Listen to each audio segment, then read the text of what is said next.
زندگی میں کبھی بھی کسی شخص کے ساتھ بھی تعلق لالچ کا نہ بنائیں، ورنہ آپ ٹوٹ کے بکھر جائیں گے۔ سامنے والے کا کچھ نہیں بگڑے گا، آپ ٹوٹ کے بکھریں گے، اور رزلٹ کی امید کبھی نہ رکھیں۔ وفا ہوتی دو طرفہ ہے پر کرنی یک طرفہ چاہیے، یاد رکھ لیں۔ وفا ہوتی دو طرفہ ہے، کرنی یک طرفہ چاہیے۔ جو کہتا ہے نا سامنے والا کرے گا تو میں کروں گا، وہ بھی کچا ہے، وہ کمزور ہے، وہ ابھی پکا نہیں ہوا۔ وفا کرنی یک طرفہ چاہیے، تو کر، سامنے والا نہیں کرتا تو نہ کرے، تو اپنی طرف دیکھنا، سامنے والے کو چھوڑ، وہ نہیں کرتا تو نہ کرے، اس کا اپنا۔ حضرت امام احمد بن حنبل رحمت اللہ تعالی علیہ، یہ وفا کے عنوان میں بڑی اہم بات ہے اگر آپ کو سمجھ آئے تو۔ امام احمد بن حنبل رحمت اللہ تعالی علیہ جھیل کے کنارے، ندی کے کنارے وضو کر رہے تھے۔ ایک بچھو ساتھ ساتھ چل رہا تھا، وہ چلتے چلتے پانی میں گر گیا۔ امام احمد بن حنبل نے ہاتھ رکھا، بچھو کو باہر نکالا۔ جب باہر نکالا تو اس نے ڈانگ مارا۔ جس کی طبیعت میں ڈانگ ہوگا تو وہ ڈانگ ہی مارے گا، کے پاس ہے ہی اور کوئی نہیں تو وہ کرے کیا، وہ مجبور ہے۔ تو اس نے ڈانگ مارا، امام صاحب نے باہر رکھا۔ بھیگا ہوا بچھو آپ نے دیکھا ہو، جب ندی کنارے چلتا ہے تو پھر گر جاتا ہے، وہ پھر گرا تو امام صاحب نے پھر نکال کے باہر رکھا تو اس نے پھر ڈانگ مارا، پھر ساتھ ساتھ چلتے چلتے وہ گر گیا۔ کئی دفعے ایسے ہوا، کئی دفعہ امام صاحب نے نکالا۔ ایک شخص قریب کھڑا دیکھ رہا تھا، وہ کہنے لگا حضور بس کریں، آپ نکالتے ہیں وہ ڈانگ مارتا ہے، چھوڑ دیں۔ آپ فرمانے لگے اچھا بھائی بڑا تو عجیب مشورہ دے رہا ہے، وہ اپنی بری عادت پہ ڈٹ گیا ہے تو میں اچھی عادت ہی چھوڑ دوں؟ وہ بری نہیں چھوڑ رہا، ڈٹ گیا ہے، بار بار ڈانگ مارتا ہے تو میں اچھی چھوڑ دوں؟ آپ اپنی طرف دیکھیں گے، ہماری طرف سے کوئی کمی نہیں آنی چاہیے، سامنے والے جانے، اس کا کام جانے۔ وفا کا رشتہ مضبوط رکھیں، دوستی کا تعلق مضبوط۔ میاں صاحب نے کہا چنگی مندی سجنا کولو 100 واری ہو جاتی، کتنی واری؟ پکی گل ہے نا جی، کتنی واری؟ میاں صاحب نے کہا 100 واری۔ ہم تو ایک باری بھی معافی دینے کو تیار نہیں۔ چنگی مندی سجنا کولو، ایسے نہیں آنے جانے والے سے نہیں، اس کے معاملے میں تو ہم خوددار ہیں نا، ہر ایک سے نہیں سنتے، وہاں تو ہم خوددار ہیں۔ سجنا کولو چنگی مندی سجنا کولو 100 واری ہو جاندی، یار یاراں دا گلا نہیں کردے اصل پریت جنہاں دی۔ دنیا میں وفا ختم نہیں ہوئی، پر ہم نے وفا کا رشتہ ہی نہیں بنایا، ہم نے تعلق ہی نہیں بنایا، وفا کا تعلق ہی نہیں بنایا۔ میرے شیخ سے کسی نے پوچھا تو حضور آپ ہاتھوں میں ہاتھ لے کے بیعت کرتے ہیں؟ تو آپ فرمانے لگے وہ تو ادا ہے نا، وہ سنت ہے، لیے تو ہاتھوں میں ہاتھ ہی ہوتے ہیں، لیکن فرمایا جب کسی کو سامنے بٹھاتے ہیں تو اصل بات ہی ہوتی ہے کہ ہم دلوں میں دل لے کے بیعت کر رہے ہیں، ہم دلوں کو دلوں سے باندھ رہے ہیں، اور یہ وہ رشتہ ہے جو قبر کی دیوار کے اندر جا کے بھی دوبارہ کھلتا نہیں، یہ قائم ہی رہتا ہے۔ رشتے وفا کے پیدا کریں، خلوص کے پیدا کریں، للہیت کے پیدا کریں۔ میرے نبی پاک سید عالم صلی اللہ تعالی علیہ وسلم نے اس وفا کو آگے پھیلایا ہے۔ نبی پاک سید عالم صلی اللہ تعالی علیہ وسلم نے رشتوں کی مضبوطی کا حکم دیا ہے۔ عرض کی یا رسول اللہ صلی اللہ علیہ وسلم، صحابی نے پوچھا حضور مجھے سب سے زیادہ کس صدقے کا ثواب ملے گا؟ ترغیب و ترہیب میں حدیث موجود ہے، حضور کس صدقے کا ثواب سب سے زیادہ ہے؟ تو اللہ کے رسول نے فرمایا تیرا رشتہ دار ہو، تجھ سے ناراض ہو اور ضرورت مند ہو، تجھ سے ناراض ہو ضرورت مند ہو تیرا اپنا، اس کو تو اگر صدقہ دے گا تو اللہ تجھے سب سے زیادہ اجر عطا فرمائے گا۔ رشتوں کو نبھانے کے لیے جن ضرورتوں کی ضرورت ہوتی ہے، جن حاجتوں کی، ہم جو رشتے بناتے ہیں نا، ہمارے رشتے ہیں ضرورت کے، لالچ کے۔ جب تک لالچ پورا ہوتا ہے رشتہ ہوتا ہے، حالانکہ رشتے ضرورت کے نہیں ہونے چاہیے، رشتے عقیدت کے ہونے چاہیے، رشتے محبت کے ہونے چاہیے۔ اور روحانی زندگی میں اگر کوئی رشتہ لالچ کا ہو تو وہ تو 2 قدم نہیں چلتا، ٹوٹ جاتا ہے۔ عقیدت اور محبت اور احترام کا جو رشتہ ہوتا ہے وہ مضبوط ہوتا ہے، وہ ہمیشہ چلتا ہے، اس کے اندر پختگی ہوتی ہے۔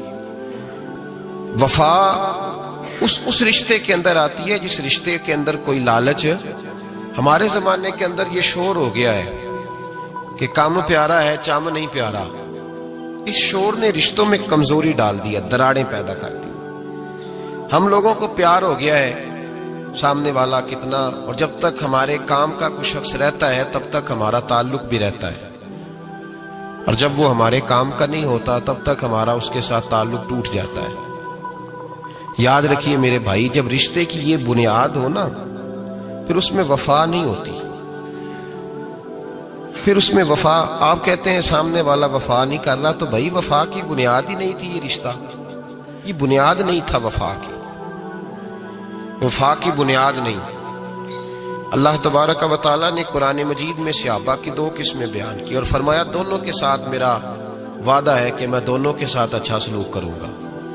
یہ سارے ستارے ہیں پر قسمیں دو ہیں، قسمیں دو، قبل الفتح اور بعد الفتح۔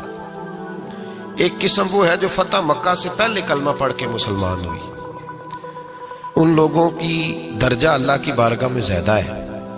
جو فتح مکہ کے بعد مسلمان ہوئے، اگرچہ وعدہ ان کے ساتھ بھی رب کریم کا ہے، سارے ستارے ہیں، سارے عظمت والے ہیں، لیکن چونکہ فتح کے بعد آئے تو ان کا وہ والا درجہ، ان کا درجہ زیادہ ہے جنہوں نے اسلام کی غربتوں سے پیار کیا، جنہوں نے بھوک سے پیار کیا، جنہوں نے بدر کی تنہائیوں سے پیار کیا، جنہوں نے احد کے پتھروں سے پیار کیا، ان کا درجہ شریعت میں زیادہ ہے۔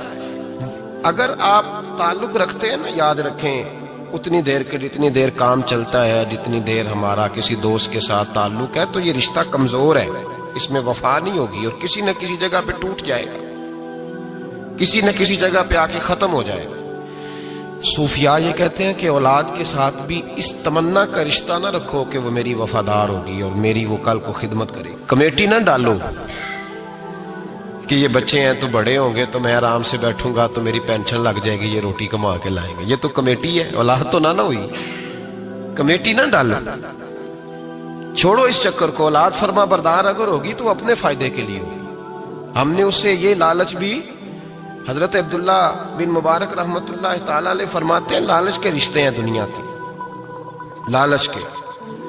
آپ کے انتقال کا وقت آیا تو اماں بڑا رو رہی تھی، عبداللہ بن مبارک رحمت اللہ علیہ اپنی اماں سے کہنے لگے اماں تو کیوں روتی ہے، تیرے تو اور بھی بیٹے ہیں، تو کو میرے بعد لوارث تو نہیں ہو جائے گی، آخری وقت ہے، نزع کا عالم، اماں تو کیوں روتی ہے، اور بھی بیٹے ہیں۔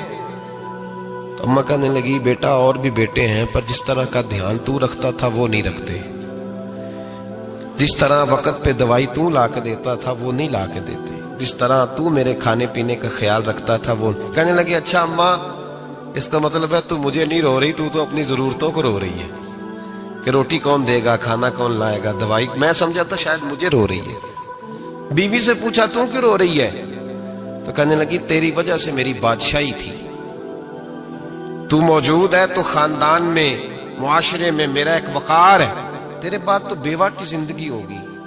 آپ فرمانے لگے اوہو میں سمجھا تھا شاید مجھے رو رہی ہے، تو اپنے وقار کو رو رہی ہے۔ بیٹوں اور بیٹیوں سے پوچھا تمہاری آنکھوں میں کیوں آنسو چھلکتے ہیں، کہنے لگے ابا جس پیار سے باپ شادی کرتا ہے دوسرا کوئی نہیں کر سکتا، اور جس محبت سے باپ لا کے کما کے دیتا ہے دوسرا کوئی نہیں دے سکتا۔ فرمانے لگے اوہو میں سمجھا تھا مجھے رو رہے ہو، تم تو شادیوں کو رو رہے ہو، میرے ساتھ تو تعلق ہی نہیں۔ پھر عبداللہ بن مبارک رونے لگے اور پھوٹ کے روئے۔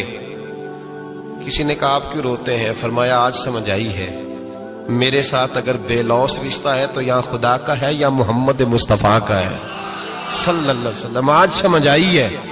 وہ میں نے جن کے ساتھ تعلق مضبوط کیا ہی نہیں، کبھی فجر چھوڑی، کبھی زور چھوڑی، کبھی یہ رہ گیا، کبھی وہ رہ گیا، کبھی داڑھی کا پروگرام بنا، کبھی رہ گیا، جن کے ساتھ میں کمزور تھا وہ میرے ساتھ مضبوط تھے، اور جن کے ساتھ میں مضبوط تھا ان کا میرے ساتھ کیا حال تھا۔ یہ کمزوری ہے رشتوں میں، وفا نہیں۔ ہمیں تو بھائی کام پیارا ہے، چم نہیں، بالکل۔ بچے شکایت کرتے ہیں، کہتے ہیں ابا کماؤ پتر سے پیار کرنے لگا ہے، بچے شکوا کرتے ہیں، کہتے ہیں جو آدمی جیب میں زیادہ پیسے ڈالتا ہے ابا جی کا پیارا ہے۔ باپ شکوا کرنے لگے ہیں، کہتے ہیں میں مالدار ہوتا تو میرے بچے بھی فرما بردار ہوتے۔ رشتوں کو روح کا رشتہ بنائیں، وفا کا رشتہ بنائیں، وفا کا۔ کتے کا ذکر قرآن پاک میں آیا ہے، اس لیے آیا ہے کہ اس نے اللہ کے ولیوں سے وفا کی تھی، اسی آیا ہے کہ اس نے اللہ کے ولیوں کے ساتھ وفاداری کی۔ وفاداری کی تو اللہ نے اس کا ذکر قرآن میں.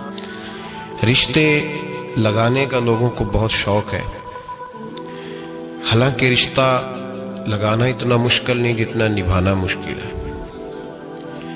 ہم ساری زندگی یہ ثابت کرنے کی کوشش کرتے رہتے ہیں کہ ہمارا جو فلاں آدمی سے تعلق ہے وہ بڑا مضبوط ہے. ہم یہ بتاتے رہتے ہیں کہ مجھے تجھ سے بڑا پیار، اور بتانا بھی چاہیے. نبی پاک صلی اللہ علیہ وسلم نے فرمایا جس سے محبت ہو اسے بتایا کرو کہ مجھے تجھ سے محبت ہے، تاکہ وہ بھی تم سے پیار کرے. یہ بتا دینا چاہیے، لیکن بتانے کا حکم ہے، ساری زندگی ثابت کرنے کا حکم نہیں. ہم ساری زندگی یہ ثابت کرتے رہتے ہیں کہ میں بڑا فرمان بردار ہوں آپ کا، میں بڑا تابعدار ہوں، میں آپ سے بڑی محبت کرتا ہوں. یہ ثابت کرتے رہتے ہیں. رشتے نبھانے سے بات بنتی ہے، ثابت کرنے سے بات نہیں بنتی. ایک تعلق کا پودا آپ نے لگایا زمین میں، چھوٹا سا پودا، اس کے سامنے کھڑے ہو کے آپ سارا دن کہتے رہیں کہ وہ پودے مجھے تجھ سے بڑی محبت ہے، میں تجھے بڑا چاہتا ہوں، میرا تیرے ساتھ بڑا رشتہ ہے، میرا تیرے ساتھ بڑا تعلق ہے. سارا دن پودے کو یہی کہتے رہے. اور چھوٹے سے پودے، مجھے تجھ سے بڑا پیار ہے، میں رات بھی تجھے خواب میں دیکھ رہا تھا، کل بھی مجھے تو یاد آ رہا تھا، پرسوں بھی مجھے تو یاد آ رہا تھا. تو اس سے وہ پودا پروان نہیں چڑھے گا. پروان چڑھانے کے لیے اسے پانی دینا ضروری ہے. پروان چڑھانے کے لیے اسے جڑی بوٹی سے بچانا ضروری ہے. اسے پروان چڑھانے کے لیے اس پودے کو دھوپ اور چھاؤں مناسب فراہم کرنا ضروری ہے. سارا دن ثابت کرنے سے پودا پروان نہیں چڑھے گا. میرے بھائی، رشتے بتانا چاہیے، ضروری ہے. نبی پاک صلی اللہ علیہ وسلم نے حکم دیا. ہم سارا دن ثابت کرتے رہتے ہیں، لیکن رشتے پروان چڑھانے کے لیے جس پانی کی ضرورت ہوتی ہے، جس دھوپ چھاؤں کی ضرورت ہوتی ہے، رشتوں کے بیچ جو جڑی بوٹی آ رہی ہوتی ہے اسے کاٹنے کی جو ضرورت ہوتی ہے، وہ کام ہم کرتے نہیں. ثابت کرنے